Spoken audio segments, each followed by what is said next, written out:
everybody. Happy Tuesday. Hope everybody is having a great day so far.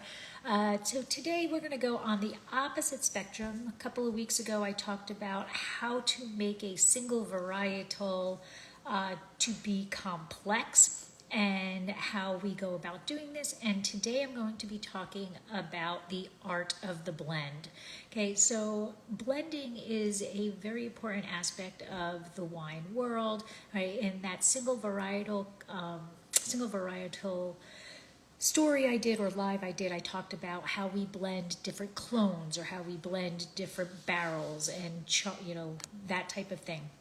Today I'm going to be talking about blending different grape varieties together to create a different end product. So as we know, right, once things are blended together, we cannot pull them apart like these nuts, right? So we can't put something together and then take it apart. Now, before I get into a blend, let's talk about what makes something physically a blend. So another article I did was about the label laws and the lies that they are. So when we see a varietal on the wine, that doesn't necessarily mean that it's 100%. The magic number is 75%. As long as the wine has 25% or less of a different grape variety in it, the winery can legally call it a single varietal. So this is what brings up the question of then what is a blend, right? And how do we get there? Now, there are a few reasons why a winemaker is going to make a blend. Hello, Wonderlush. Hello, Sextant Wine. Thanks for joining. So as I was saying, there's a few reasons why a winemaker is going to make a blend. The number one reason, of course, is to increase the quality of that finished product. Sometimes a wine just needs a little bit more, a little bit something different in order to make it really sing on the person's palate. So now we're going to talk about a little dirty secret first before we get into blending. So this is one of my pet peeves about winemaking, or not about winemaking, about certain wineries. Okay, when you go into a store and you pick out a bottle of wine and that wine tastes the same vintage after vintage, there's a reason for that. And we are a smart population. We can think about this and really figure out why that is so, right?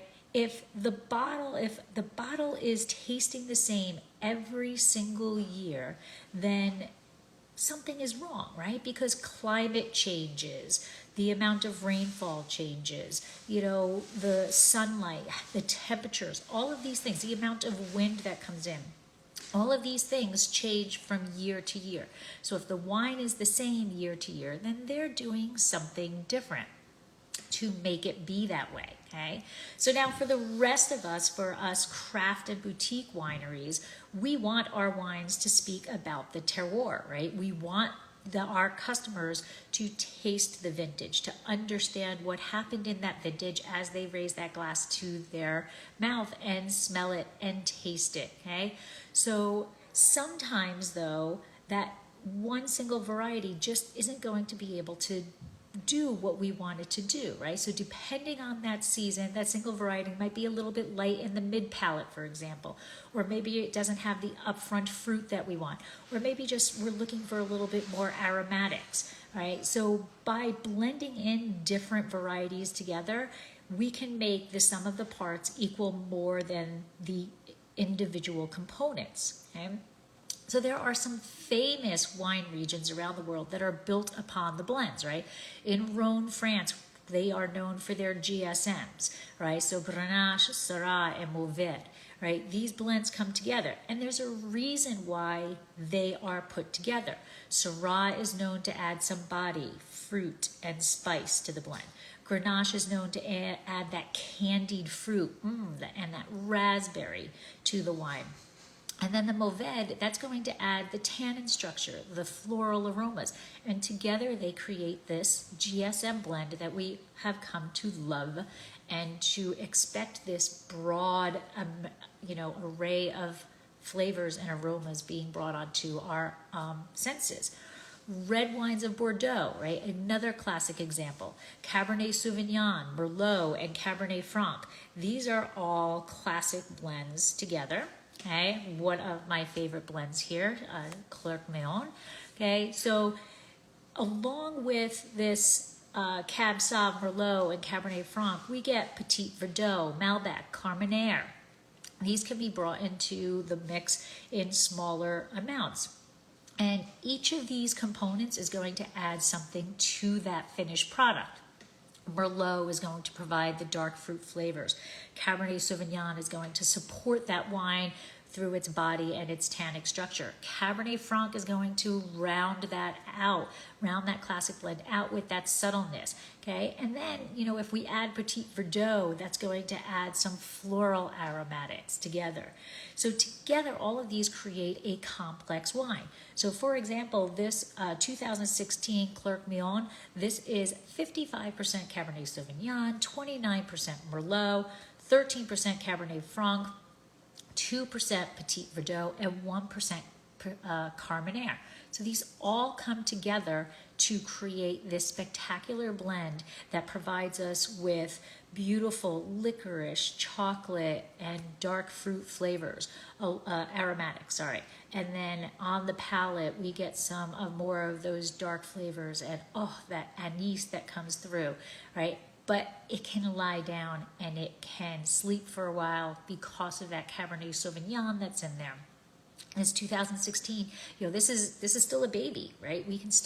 We're holding this for a while because of that structure. Okay. So now in many parts of the world, including the United States, there are no rules into which varieties can be blended together. They may be more common blends, such as Tempranillo and Grenache coming together, right? Or Syrah and Viognier, right? Which is very famous in the Northern Rhone, right? These blends are very accepted in today's world, right? So that's Syrah and Viognier, Rhone Valley, South Australia, Victoria. These are common blends. But as I said, there's no real rule to what that winemaker can put together. You can have some unexpected combinations. So Sangiovese and Viognier, not very common, but can be put together to change up the dynamic of that wine. Or Lemberger and Merlot. There's an odd one for you, right? So these wines, along with many unique blends, are out there. So all I'm asking you to do is give them a try, be adventurous. Let me know what is the oddest blend that you have had in the past, right? What is a wine that you had that you've really enjoyed, and then when you looked it up, you were like, whoa, I have no idea that this was the blend that was in there. So again, we have very common blends and we have some obscure ones. And some of those obscure ones can be the most exciting wines to try. So leave a comment of what was the most exciting or obscure blend that you have ever had. And let me know if the next thing that you would like me to talk about on Get Live with Dracaena Wines. And again, come visit us down in Paso Robles on the corner of 13th and Pine, where we have a Cab Franc Merlot blend. And of course, we have all of our amazing Cab Franc and Chenin Blanc. So on our rosé is a Grenache and Tempranillo blend. Again, a common one to see together because what grows together goes together, and Grenache and Tempranillo. So have a great week. Enjoy. Let me know what you think, and I will talk to you soon. Sláinte. Bye.